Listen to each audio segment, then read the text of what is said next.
Muling nabuhay si Jesus. Madaling araw ng linggo, makalipas ang araw ng pamamahinga, pumunta sa libingan si Maria na taga Magdala kasama ang isa pang Maria upang tingnan ito. Biglang lumindol ng malakas at isang anghel ng Panginoon ang bumaba mula sa langit at iginulo ang bato na nakatakip sa libingan at inupuan ito. Nakakasilaw na parang kidlat ang kanyang anyo at puting-puti ang kanyang damit. Nanginig sa takot ang mga sundalong nagbabantay sa libingan at hinimatay. Sinabi ng anghel sa mga babae, "Huwag kayong matakot. Alam kong hinahanap ninyo si Jesus na ipinako sa krus. Wala na siya rito. Dahil nabuhay siyang muli tulad ng sinabi niya sa inyo. Hali kayo, tingnan ninyo ang pinaglagyan ng kanyang bangkay." Pagkatapos, sinabi ng anghel sa kanila, "Puntahan niyo agad ang mga tagasunod niya at sabihin ninyo sa kanila na nabuhay siyang muli at mauuna siya sa inyo sa Galilea. Doon ninyo siya makikita.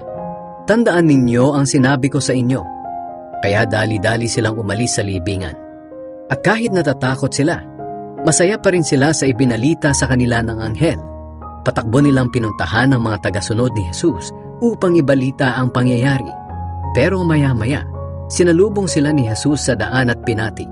Lumapit sila kay Jesus, niyakap ang kanyang mga paa at sinamba siya. Sinabi sa kanila ni Jesus, "Huwag kayong matakot. Puntahan ninyo ang aking mga kapatid at sabihin sa kanila na pumunta sila sa Galilea. Doon nila ako makikita." Ang ulat ng mga gwardiya.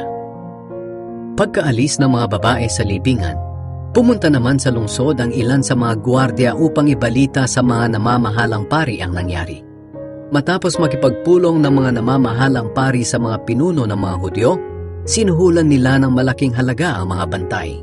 Sinabi nila sa mga bantay, "Ipamalita ninyo na habang natutulog kayo kagabi, dumating ang mga tagasunod ni Jesus at ninakaw ang kanyang bangkay. Kapag narinig ito ng gobernador, kami na ang bahalang magpaliwanag sa kanya para hindi kayo mapahamak." Tinanggap ng mga gwardiya ang pera at ginawa ang sinabi sa kanila. Kaya hanggang ngayon, ito pa rin ang kwentong ikinakalat ng mga Hudyo. Nagpakita si Jesus sa mga tagasunod niya. Pumunta ang 11 tagasunod ni Jesus sa Galilea, doon sa isang bundok na sinabi sa kanila ni Jesus. Nang makita nila si Jesus, sumamba sila sa kanya, kahit na ang ilan ay may pagdududa.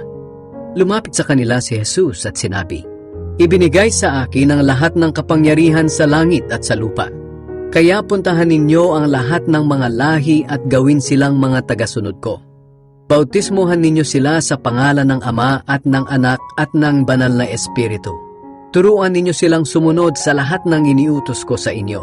At tandaan ninyo, lagi ninyo akong kasama hanggang sa katapusan ng mundo."